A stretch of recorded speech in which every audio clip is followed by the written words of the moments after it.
What is up, everybody? It is Max from Marvelish Talk, and we're not here on Wednesday night. We're here on a Thursday night for the run of She-Hulk. It'll be me, Sean, Maud will be joining us on Thursdays, and this is the target time we're going to go for: 6:30 Western time, 9:30 Eastern time. This is the new time because Marvel was like, you know what? The Marvelous boys have it too easy. We need to move the show to Thursday. We need to uproot their lives, and that's what happened. But we saw She-Hulk. I'm wearing green in support of the Hulk, and one of us might turn into a Hulk.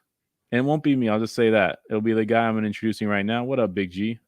What's up, Max, man? Like you've already reiterated and said, that we shifted the show just because it wouldn't be fair necessarily to our viewers to wait 3, 4, 5, 6 days to be able to bring you the content for the recap of She-Hulk because, hey, Disney Plus said they got a new game plan. I think some of this is because the shift where they're going to have the Star Wars stuff on Wednesdays and the Marvel stuff on Thursdays.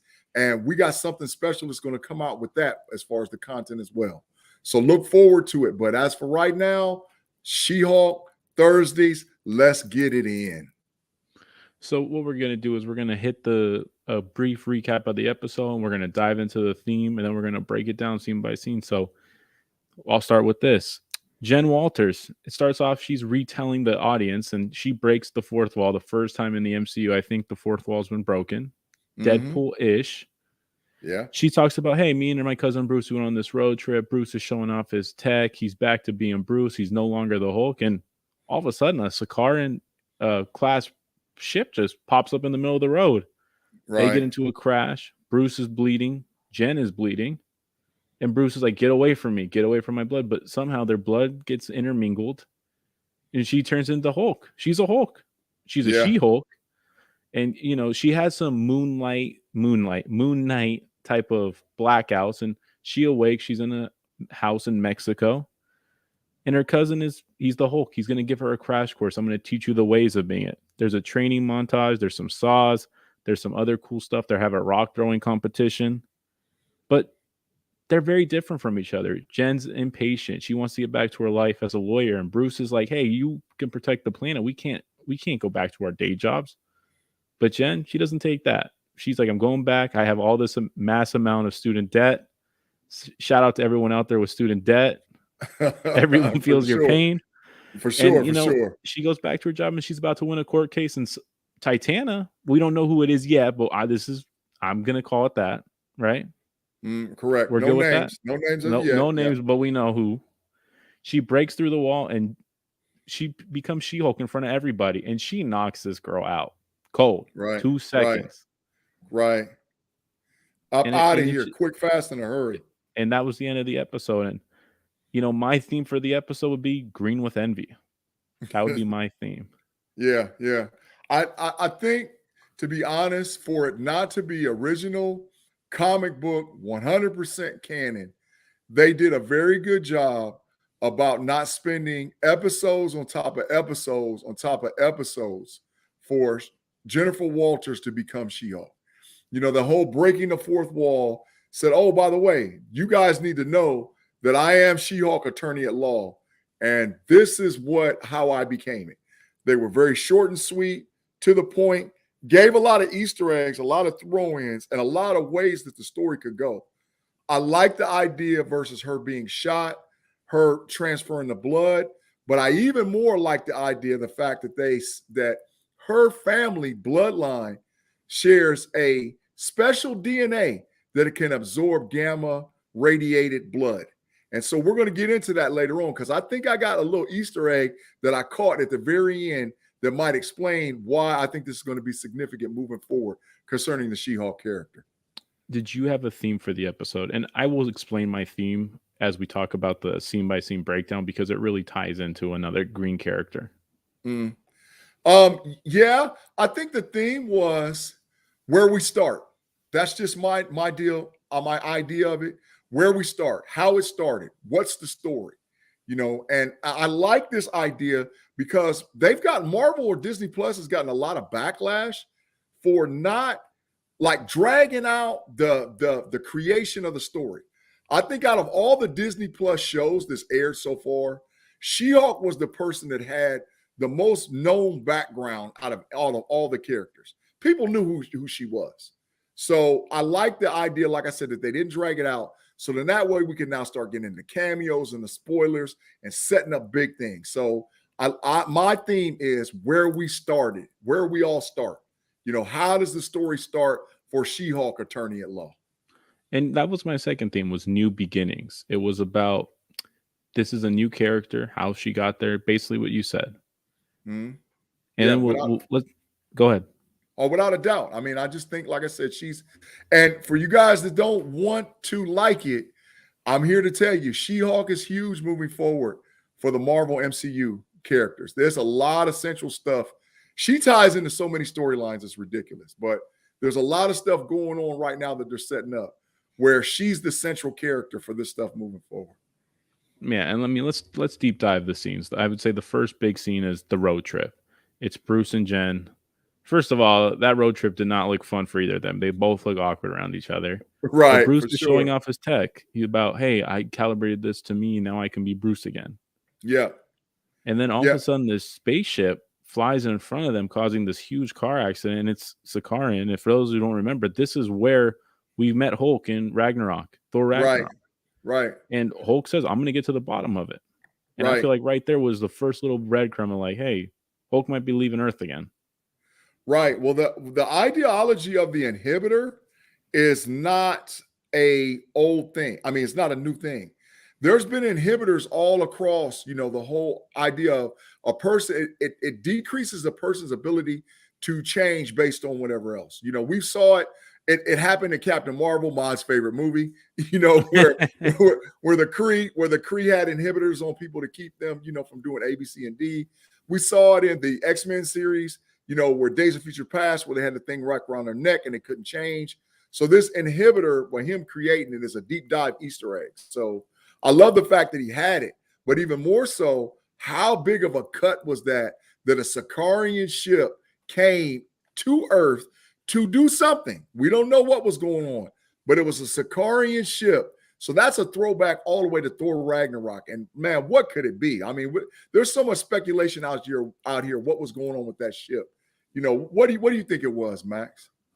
Well, I think it has something to do with the Grandmaster. Obviously, Jeff Goldblum. He wasn't happy about his champion leaving. He's in hot pursuit. He's got vast amounts of wealth to find this guy, and I think Hulk is supposed to be brought back there, and there might be some planet upheaval. Korg mentioned that wanted to start a rebellion. No one showed up except my mom's boyfriend that he hates. Yeah, and now Hulk, maybe he has some unfinished business there, and that's what I would do. I wanted to speculate, so I'm glad you brought it up because it was. I don't think it's a little Easter. I think it's kind of a big little drop, and it's just kind of going to show the Hulk might be dipping out of Earth. Yeah. Well, the speculation has been we're going to get a World War Hulk announcement at D23. That's been a speculation for a minute. So does D23 World War Hulk show up? And they build this story because the issue is it's not so much about Sakaar. It's the fact that it's going to be Hulk's son, which ties even more as a deep cut because Hulk's son and A-Bomb and She-Hulk and the Incredible Hulk was all part of the Disney's Agents of Smash and all whatever else. So are we getting some deep cut tie-ins to where we have Scar, who's Hulk's son, Hulk, She-Hulk. Eventually, maybe get Rick Jones introduced to the show, who becomes A-Bomb. Is that where we're going? We don't know. It's just the first episode. So deep cut stuff, but could be not. We don't know. Yeah, and I mean, after this, She-Hulk has their encounter with the women in the bathroom that help her, and then the guys were catcalling her, and she's like, and then she kind of just blacks out. She yells at them, blacks out, kind of like Moon Knight-esque, and then she wakes up in this beautiful villa in Mexico. Just wow. Right. She finds Bruce. He's back to being the Hulk. He's experimenting. He's like, oh, we can check your blood. And that's where he drops the huge nugget that, hey, it's not just the gamma radiation. It's something in the Banner genetic sequence that's allowing us to process this, because he was able to fix his arm in a matter of hours. Especially Jen's blood was able to process it. I would say probably a little bit better than Bruce's. Yes, I agree. And so what is that telling you? Is it what's so special about them? Because remember, in Endgame, Hulk said he feels like he was born to wear the Infinity Gauntlet. That gamma radiation was like how Rocket Raccoon said, this cosmic gamma radiation that occurred has never been seen before. So now you got this being that was created to absorb and or do things with that gamma radiation. Is that a callback or a throw to? Because I know it's about the family lines, and I want to get to that in a minute. But it's almost like somebody's manipulating this thing behind the scenes. Who it is, I don't have a clue. But it's like somebody's doing something that we can't necessarily see, if that makes sense. No, it definitely does. And this, so I want to ask you this. So my theme was green with envy. Do you want to dissect that really quick, or do you want to dissect your thought you had? You tell me. I mean, it's definitely, I mean, if you're going to say green with envy, because the envy is coming not only from possibly Titania, which I think that was a setup, right? I think it So was. I was talking more about Bruce. Bruce was envious towards his cousin about being a Hulk. About how when she's getting tested and she's getting tested about, hey, how did you become the Hulk? And she's like, wait, Jen, you're in there? Yeah, right. And he's like, yeah, I'm in control. That was so. I mean, that's been the Hulk's thing this whole time. I'm not in control. Is why he banished himself from Earth. It was all about that. And Jen, in the matter of an hour, is like, hey, I already mastered this. And he's like, he's in shock. And let's be real, he was a little salty about it. Wouldn't you be? It's only human nature that she masters something he's never really been able to master. Right. I mean, he asked her 4 times. Is there somebody in there? Is there somebody else at the wheel? Do you even feel a little bit about this, that, and this? I think there's somebody in here though. So what's up, Maud? How are you? What's up? What's up? What's up? But go ahead, G. What'd you say, Maud? I didn't hear you, bro. I'm nothing. I just said, what's up? We here. We in here. Yeah, for sure. Yeah, so she, you know, it might be that Banner is having so much envy towards Jennifer Walters, but the issue is she's got a different power set. Her power set is completely different. She's a Hulk, but it's different, you know, where she's agile. That for everybody out there. Well, okay, so first of all, for those that don't know the comic book issue, She-Hulk's a metahuman. Metahumans have the ability to look the same, be the same, but their power sets are different. One of her abilities as a metahuman that plays all the way back to the comics is that She-Hulk has the ability to break the fourth wall. The reason she can break the fourth wall is because, unlike Banner with 2 personalities in her brain, it's her talking to the audience in the fourth wall to do stuff to draw people in. That's all the way back from the original comic. It's actually one of her listed powers. So she has that, and she's also super agile. She's also a lot faster, maybe in the Hulk, in certain aspects of more nimble. And they played on that with her, you know, doing the little, you know, you got to do the balance and all this other stuff. So I love the fact that they're setting her up as being a Hulk, but different powers, because Abomination's the same difference. He's a Hulk. He's got a different power set. So, you know, that's what I like the fact that they're setting it up for her and doing that aspect to make her a different character, if that makes sense. When we're talking about Hulks and different power sets, he's absolutely right. Red Hulk had a different power set. The female Red Hulk had a different power set. They're all different in the sense, but the strongest Hulk out of all of them is Banner. You know, so I mean, when it comes down to it, he's the strongest. And I want to kind of chime in and say about what y'all were talking about as far as Max made a point and saying that he was envious or jealous. He really was. I mean, because think about this. He wrote a book that he said he didn't think it was going to be a manual, but he wrote a book that he thought it was going to take 15 years to get through, right? Right. And pour through the beginning of that book in a day.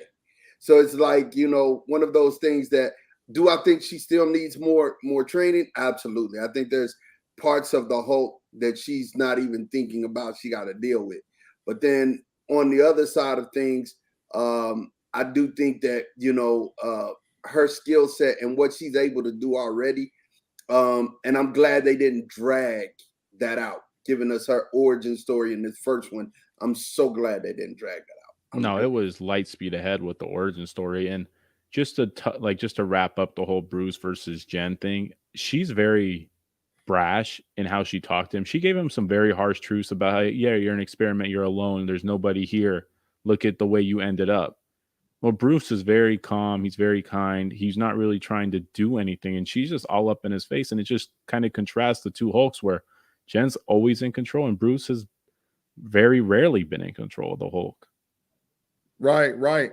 And that once again, that plays on the fact of the different Hulks with different, and maybe that's why Hulk can just be super powerful and off the chain, because he's always dealing with that dual personality, where because she doesn't deal with that, she's a little bit less as far as the super strong and enraged Hulk. But on the reality, she has a lot more power and a lot more control in certain areas. So I think we're going to get a lot of expansion about what she's able to do as time goes on, so I'm digging that. Did you want to touch on your little theory, G, that you kind of teased to me before the show about that spot they were laying at in Mexico? Right. So the question is, okay, so it's obvious that Stark and Banner spent time somewhere. It had to either go on between Iron Man 3 and Captain America Civil War, or it had to go on after the snap. So there was the 5-year period. Stark comes back to the planet. He's the snap happened. He builds that Gamma lab. He said it. He said it happened during the blip. Right. So that 18-month period, right? They were down there, and it says Stark spent millions of dollars. He literally bought it looked like an island in Mexico, off in the middle of nowhere, right? He spent millions of dollars because the lab itself was $1 million, right? So from what Banner says, to give Hulk the opportunity to refine or define his powers, right? So he's pissed off from what he's saying, at Steve Rogers, Iron Man is. But at the same time, he's spending astronomical amounts of money, not necessarily because he loves Banner, but got him in a lab down there experimenting with his blood. What's that all about? I don't see. I'm buying. I'm on this whole thing about people being anti-heroes and maybe double agents, maybe triple agents, and what's really going on. Who's playing who where? Because there was an incinerator that they could get rid of the blood, but there was blood laying around everywhere. It was Jennifer Walters. If Hulk had 18 months, nobody knew where he was except for Tony Stark. How many times did they go back and they was experimenting, trying to figure out what they could do with the blood of Rogers? You see what I'm saying? So it's a lot going on right there, man. A lot going on. So I'm anxious to see from an experiment standpoint how they're going to say, because I think the Gamma blood idea goes to the leader, goes to the Abomination, but you're going to see a lot of Gamma-induced characters or cameo-like characters from Gamma-induced over maybe the next 8 episodes. And that's just my theory. So Max, forgive me, I came in late. Have we got to the end of the breakdown? No, we got the courtroom scene and the post-credit scene, unless you want to add something in there. So Okay, we just we're in Mexico right now. We haven't left Mexico. So that's actually what I want to talk about is the courtroom scene. The post-credit, because so I predicted, one of my predictions for a character show up in this whole thing was, I said at some point we don't see him in Black Panther. I said, man, we finna see Steve Rogers again. What if we see Steve Rogers here?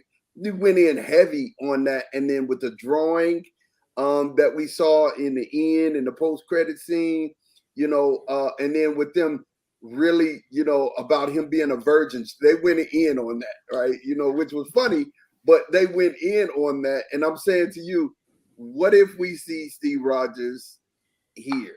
And we're thinking we're going to see him in Wakanda, but what if we see him here? I think the show's too light to include Steve Rogers or Captain, whatever, because it's too lighthearted. It's too funny. Like, that conversation is an epitome of it. It wasn't about how he felt that Cap did what he did. It was about how Cap was out here, getting numbers, or what. Did they have phones in the 40s? I don't know. But Just the fact 43. that, yeah, the Cap was out here just slaying everything, whether it was Germans, whether it was women, whatever was in front of Cap, he was taking it down apparently. And I Yeah. feel like if this got out, if this leaked, that Cap was out here just, for lack of a better word, just shoveling women. I feel like this would be a huge story in the MCU that Cap was not, like there'd be like a article on People magazine, the side of Cap you didn't know. And it's all Right. like the chicks from 1943 that he's like, oh, this Just young not- man it named Steven. wouldn't be just 1943. So 1943 is in the war, right? So Cap before the super soldier serum was not. No, Wow. I'm not talking about that. I'm talking about his next door neighbor, Peggy Carter's granddaughter. Oh no, Cap! Come on, Cap! man. You can't crap where you eat, Cap. Come on, man. Come on, man. You didn't think that Cap was kind of hollering, man. There was too much energy between them two. Too much energy. His own niece. This is turned into Game of Thrones. She kissed him, right? Remember, she kissed him. Yeah, it's okay. Well, there's a theory out there that this is not a theory. This is said at the end with the whole end credit scene. He's like, nah, 1943 went down. So if you go back and you watch, because I went back and I watched the first Captain America, that little section, 10-minute section, right? There was a young lady, there was a blonde, there was an autograph seeker that was obviously wanted to do some strange things with Captain America at that time, right? So that young lady actress was actually Peter Quill's mother later on in Guardians of the Galaxy. It was the same actress. So there's this theory that's circulating right now that in all actuality, Cap did lay up with her, and the child was Peter Quill's mom, and then Peter Quill's mom had Peter Quill. So the theory is Cap is Peter Quill's granddad. So I mean, what a lineage! It's a a wild to a stuff going super down there. soldier.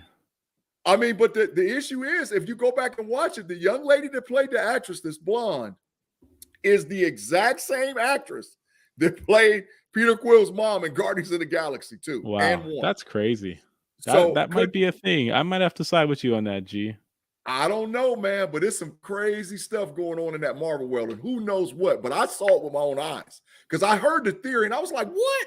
And I went back and I watched those scenes, and I was like, that is the same lady. So is it possible that Captain America could be Peter Quill's granddad and Ego is his daddy? is that possible? But what I want to say is this: just as much as the episode was about Jennifer Walters and about Bruce Banner and about Titania and about this evil dude that I'm going to start calling, like Ahmad always calls a guy a sparkly dude, I'm going to call this guy evil dude. The episode was about Captain America. There was more one-liners, Easter eggs dropped, about even the island. The island was like showing you past history stuff with Cap, showing you past history stuff with Tony Stark. So we're still on this whole ideology that somebody somewhere is trying to make a super soldier. Now, I don't know if Tony Stark drank the Kool-Aid. I don't know if he's part of the conspiracy theory, but something's going on because, yeah, he got money. He got money like water. But this dude built $1 million lab just for Bruce to experiment with blood. So come on, man, something's going on. I don't know what and how, but I think something is happening. I mean, if we think and we start putting, 2 and 2 together and following breadcrumbs, Tony would have had to have done that to help the Hulk control, because at the end of Endgame, the Hulk and Banner just wasn't jiving. So he had to figure out some type of way to where he can control himself, right? And get back to they need Hulk. So we need you to have Hulk out here. So I need you to get back to Hulk, right? Right. And that Rage Hulk messed stuff up because he's the reason why Loki is displaced and out of time. You know what I'm saying? So right. I mean, honestly, I think your theory, that dog hunts. I think it's a twofold thing. This was a time when Tony was very disgruntled and very upset at Cap, and making another super soldier would have been right up his alley. You know what I'm saying? So why not go ahead, create this facility under the rules, because Tony's always he does things with an ulterior motive. So Right. under the rules of helping David, helping Banner, you know what I'm saying? And then saying, well, on the flip side, let me get some of this blood because we're gonna create a super soldier, Right. Stranger things have happened in the MCU than that. I'll just Yeah. say that. And overall, going to I would like to, if you guys are down, I want to grade the episode and get your guys' thoughts, and then we can hit some predictions. I would give it an 8. I love the light speed. Moon Knight was pretty fast too, but it still took like a whole episode and a half really to get it going. Jen Walters just jumped into She-Hulk. She's like, I'm She-Hulk. What's up? How you doing? That quick. Right. Correct. So I'm going I 8. totally, Max, I'm riding with you between an 8 and 8.5. My only complaint, and I guess I'm not siding with all those traditionalist Marvelous fans out there where, the CGI was horrible and all whatever else. Ladies and gentlemen, you guys got to understand, it is hard to CGI people with hair. That's why they don't do it. Why do you think Chewbacca, even in the new Star Wars stuff, was a big hairy dude in a costume and they didn't CGI Chewbacca? Because it is hard to do CGI with hair. What is the characteristics of Jennifer Walters as She-Hulk? Her hair's jet black down her back. So that's why it looks like some of the parts is sort of cut out, but as far as the face and the arms and the body, it's perfect. I thought it was good. I think it's that people were just nitpicking and being haters. It wasn't that bad. I'd say it was like it's not as good as Hulk, but it was good. It was like 8 out of 10, I would say. It's not like people were being too harsh. Well, I think they also did it, Max, for contrast between the two Hulks. Because their colors when they're aren't sharing the the same. screen. Yeah, when they're sharing the screen, for sure. Right. He's a little bit darker green. She's a little bit lighter green. But I'm telling you, I think for getting to I'm so glad, and Ahmad, I said this before you jumped in, that they didn't drag out the origin. Because now we got 8 episodes for cameos, Easter eggs, appearances of people that we've never seen before, because we know we're going to get an introduction to a lot of heroes with powers. So this gives the room to expand. I mean, we just did one spot where we talked about She-Hulk. We got 9 episodes. Because it's 10 episodes, so we got 9 left. And you're right. I'm glad they didn't drag it. And then, so I give it an 8.5. I give it a really 8.5. It was surprisingly good. It was really, really good. I love how she broke the 4th wall. I love that. I think the thing that I liked the most was the way that they went in and kind of sped the process up to show you her powers and abilities, to show you her skill sets. They kind of fast forwarded that. Then they gave us these little hints here and there of other things, right? Yeah. The Sicarian ship, and Banner saying, you know what? Hulk saying, I know what that's about. You know what I'm saying? They're trying to deliver a message, is what he said. They're trying to deliver a message.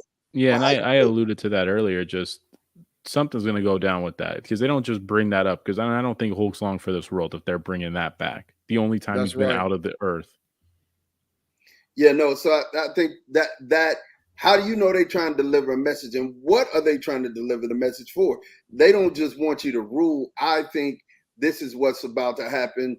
The introduction of Planet Hulk. To be real with you, I think that's what it's going to be, and then you're going to get World War Hulk after that. But Hulk is going to be gone and off the table for a minute, right? And I think this is how they're going to do that. Then, people were like, well, I don't know if I would have let the blood kind of seep into, come on. Indians used to cut their hands all the time. Blood brothers. Mingle blood. Yeah, you know what I'm saying? So that does happen, bro. It's not one of them things where, that's not a real thing. And the concentration of gamma in this man's body is ridiculous. So yeah, that would have happened. That could have happened. And I think, there were some scenes that kind of fell, like the hooker scene of her dressing like a hooker, and the dudes coming and messing with her. That, come on. If you would have been at a regular club, people are like tripping, like, oh, well, that would have never happened. Yeah, if you had been at a regular club and dudes were drinking and they came out and saw that, they would have said something, and that would have teed her off because she was already, trying to. It was nice to see a lack of snitching in the MCU. I was pleasantly Right. surprised by the lack of snitches in that club. Yeah. I want to just build off one thing you said, Mod, and this is the genius of Marvel. This show's about She-Hulk. It's about expanding her, introducing her, showing her role in the MCU. But Marvel's like, you know what? While we're here, we're just gonna basically backdoor a movie into World War Hulk. So like they literally building up the hype in anticipation for World War Hulk in the middle of a show, and that's what they do better than anybody else. They just have that little side trail of breadcrumbs that only the real people are gonna love it, and everyone else who just want to see She-Hulk is gonna be happy with that. They find a way to they web it all together beautifully. Well, hey, Max, I'm glad you brought that part up too, because see, we really don't know. We're not in the rooms where they're having these discussions about what they can and can't do with the Hulk property. We know that some stuff has been, wiped away sold away from Universal Studios and this, that, and this, but there's still some stuff that they might not be able to touch. Well, I think they're backdooring it. I think they're backdooring their way into it. I've seen 10 reports in 2 days about how the film rights are going to revert back to Marvel next year. Mm-hmm. That's just too coincidence. There's too much coincidence in that news dropping and the show dropping and the potential for a movie. Because we haven't seen a Hulk movie since Edward Norton. That was like, what, 2013? Yeah. That's what, a long time. Almost 10 years. Almost 10 years. So, and my spot on too. I think 100%. I don't know about Planet Hulk, but I think one of the big reveals of D23 is going to be World War Hulk. I think the Phase 6, in my opinion, is going to be the biggest set of movies we've ever seen. Right? We already got Fantastic Four. We got the Kang Dynasty. We got Secret Wars. I think they're going to be blockbusters. I mean, I think every movie in Phase 6 is going to be so big. And what bigger movie could you have around the Hulk than World War Hulk? We've already got an Illuminati that's in 838. Who's to say who's going to be our Illuminati in 616? Because we know that that's what this universe is called.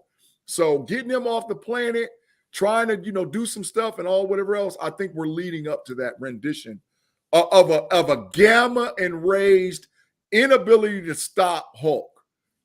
That's a Secret Wars Hulk. So, and we know now we got She-Hulk that can do it. We got Abomination that can help her out. Hey, maybe we're going to get Amadeus Chow, who's Hulkling, who's got powers mixed with Gamma along with a Skrull. And now you got all these Hulks that they can be taken off the board like chess pieces. The Hulk family's expanding. Sure. Yes, exactly. Absolutely. And I think, you're gonna get the red female Hulk too. I think all of this is gonna happen, and you can bet your last dollar. Shout out to Dane. He said definitely that Marvel is working on a Hulk movie. I believe it without a shadow of a doubt. And Max, you said it right. It's no coincidence. They're just kind of lining everything up. And you said this that they hurried up and put this out, which is why the CGI for Jennifer Walters is not like this amazing CGI. They had a minimal amount of time to work and get it up and get it out because that Hulk film is coming. I mean, we know Mark Ruffalo signed for another 3 films. Yeah. So there's 2 more that's coming. We just don't know what those are. And we do know Marvel and the special effects community are kind of at odds about how demanding they can be. And there's already talks that they're setting up their own shop, which kind of a little too late, guys. Like, why didn't you already have this? You've already made billions of dollars. You should have your own special effects in-house. That's just my opinion. Right. Yeah. Second and third contract in CGI, they're past that point. I mean, they're the big boy on the block. So yeah, setting up their own shop and being able to do, but once again, this is something that COVID had something to do with. They've had more projects in Phase 4 than anything else. And they're doing all of this on top of COVID. And we already know that they got almost 95% of Phase 5 out there.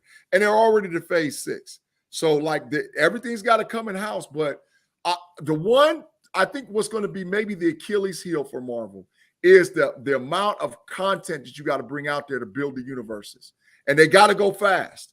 So every time you go fast, you're going to have a little flaw here, a little flaw there, but it's not enough for you to be out there. Oh, well, the show's terrible and all this and this. Man, y'all are tripping. This is going to be a great show for leading into what possibly could be the first bomb or meh, which, I've heard early reviews of Werewolf by Night. And if Werewolf by Night, what I've heard is going to be terrible, you need a show like She-Hulk to get you in between that and Black Panther 2 Wakanda Forever. That's just me. Absolutely. I agree wholeheartedly. Guys, what was your guys' favorite scene of the episode? I'm going to go with, I loved all the Mexico stuff. That was my favorite part of the show. Ma, what you think? What you got? The courtroom scene. The courtroom scene when what's my girl's name? Comes Tatiana? Punching through the wall.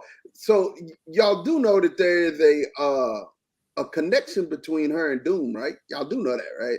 Yeah. Was She-Hulk and Tatiana? Of course, yeah. No, Tatiana. Yeah.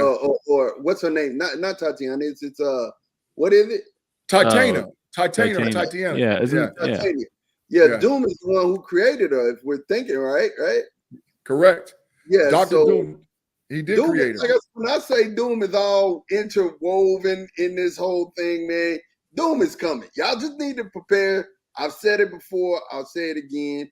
Doom is coming. But my favorite scene was there, basically she just kind of, balled up her fist and was like, I'm just gonna knock the stuffing out of you, and knocked her against the wall. One punch. Yeah.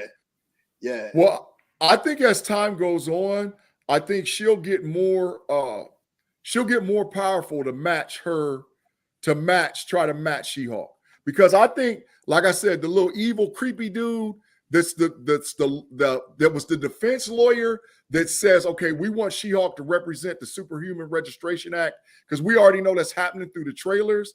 I think he set that whole fight scene up, right? And so I think it's just to see, can we push and pull She-Hulk? But this is my big theory about all of that. I think Val's pushing the buttons. I really do. And I believe ultimately we're going to find out that Val is Madam Hydra. And I also believe that Val is connected to Doom in a major capacity. And I think Val's the agent for Doom. But I think she's Madam Hydra. There's no ifs, ands, buts about it. Val's just been behind the scenes too much to not be someone big, big player. And, you started off the prediction. I want to give my prediction for the second episode. I think it's going to be a lot that we're going to see the Registration Act, because, in the trailer, they like to show the first 2 episodes. We're going to see that. We're going to see some Emil Blonsky, a.k.a. the Abomination. Yeah. And I think we might see just a touch of Matt Murdock, just for like a quick sec. Maybe. Let me go back. I have to address something, because we forgot about somebody. And I talked about her briefly, but I talked about her having a relationship with Cap. What if who she was talking to was Doom? That could be. Okay, so listen. We saw a legit fourth wall breaking with Wanda with Agatha Harkness, right? Because remember when we saw the episode where Agatha Harkness says, well, don't you think you deserve it? And a different voice, right? And then we find out later on who she's talking to. What if Jennifer Walters is talking to Doom? No, but I'm saying to you, what if Peggy Carter, she was in Captain America. What is her name? Why do I want to keep calling her Peggy Maria Carter? Hill? Maria Hill? No, Peggy Carter's granddaughter. Sharon Carter? Sharon Carter. Okay. Oh, so the power broker. Yeah. Yes. What if Sharon is actually talking to Doom? What if we still don't know who she was talking to, right? No, yeah, I think it's a viable possibility that she was talking to Doom, and she's kind of fallen down the dark path. And what if the power broker is Dr. Doom, none other than Dr. Doom himself? You know what I'm saying? I mean, and that would be so. Oh man, that would be so much like Marvel to write that, and that would be so good. That would be awesome. But my prediction for the next show, we will see Daredevil. I think we're going to see Matt Murdock. I definitely know we're going to see the Abomination, and I think we're going to get a flashback to how, because her girlfriend knows that she's She-Hulk. So we need to get an explanation of how that happened. You know what I mean? Well, I would disagree. I think the show's just going forward. I don't think we're going back anymore. I think that's just me. Well, her girlfriend is actually a character sort of made up. She's a deep cut from the Marvel comics, but the girlfriend actually, the name of the other young lady that was her best friend actually dies in an automobile accident because somebody cut She-Hulk's brake lines in a car. And Jennifer Walters was supposed to be the one getting the car, and she drives away and blows up. I would hate to see if that actually happens to the girlfriend, but I could see her getting one off for the show. I could see that. I would hate to see it, but I could see it, because the guy who I was talking about is the scary dude or the evil dude, Holden Holloway. Man, that dude is full of it, bro. He's either a Hydra or he's somebody. He's tied somebody he's tied to. I don't know who and how, but there's somebody who he's tied to. What do y'all think? I think you're right, G. I think you're 100. I think there's a possibility of that. I mean, we're in the realm right now where it's just speculation. We got to speculate about this and that. And as the show goes on, we're gonna get the pictures it's gonna become more clear as my tongue twists over itself. But yeah, I think this show so far, it's off to a great start. It's off to a fast start. And I think the pedal's gonna be to the metal. Yeah, no doubt about it. No doubt about it to me. And like I said, if people gave Moon Knight and Miss Marvel opportunities to grow on them, I mean, this is a fun-loving, legitimate comic book show. There's no ifs, ands about it. This is a comic book show. So hold on to your hats. Because we do know this without a shadow of a doubt. There is more cameos that is going to show up in this show than any other Disney Plus or Marvel product that has happened so far through Phase 4. So we already know that. Kevin Feige said it. The guys over at Marvel have said it. This bad baby's going to have some stuff. So cameos mean Easter eggs. Easter egg means it lays breadcrumbs. And I'm going back to the thing that Mod has always said all along. This is a bridge. This show is a bridge that connects a whole bunch of different things. We know we got Wong that's eventually going to happen. We know we got Abomination that's eventually going to happen. We know we got Bruce Banner that's already happened. So it's going to tie, and lay Easter eggs and trails to everything you can think of as far as the MCU, in my opinion. No, I think you're 100% right. And guys, is there anything else, or you guys want to call it? I don't have anything other than the fact that I mean what G just said. Buckle your seatbelts. Definitely buckle your seatbelts. It's about to get very interesting. And hey man, I'm excited. I'm excited about this show. I think we're gonna get some good stuff and some great content out of this. And I think we're gonna get a look into what Marvel has planned coming. I think this show they're using it to kind of open up the doors a little bit to give you this inside peer into what's going. And if you can see it, for those who have eyes, for those who have eyes to see, let them see. You know what I'm saying? What Kevin Feige is saying. You know what I'm saying? That's basically how it's about to go down. So that's my parting shot. Mm. I didn't really have a parting shot, and I'm gonna steal. Can I steal your parting shot, G, and just make it take it from me too? Man. That's cool. How do you guys feel about Daredevil's yellow costume compared to the other one we've seen? I think the yellow and red is awesome. Personally, that's just me. In my opinion, I love it because what's wrong with it? Well, no, it's the first comic. Daredevil didn't go all red till in the late 70s, early 80s.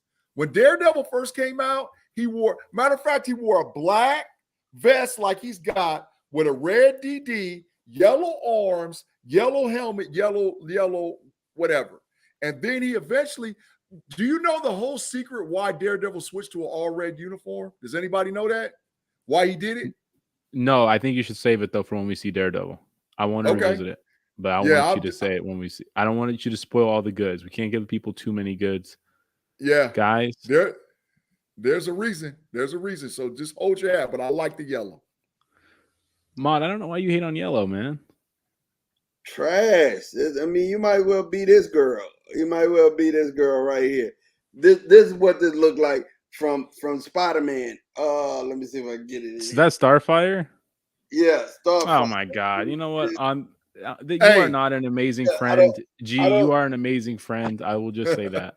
Listen, Hey, we're gonna get Starfire coming. So just hold your hat. We getting Starfire, whether Mom I'm likes just it or saying, not. She's man. coming. That's the only person I want to see in that uniform.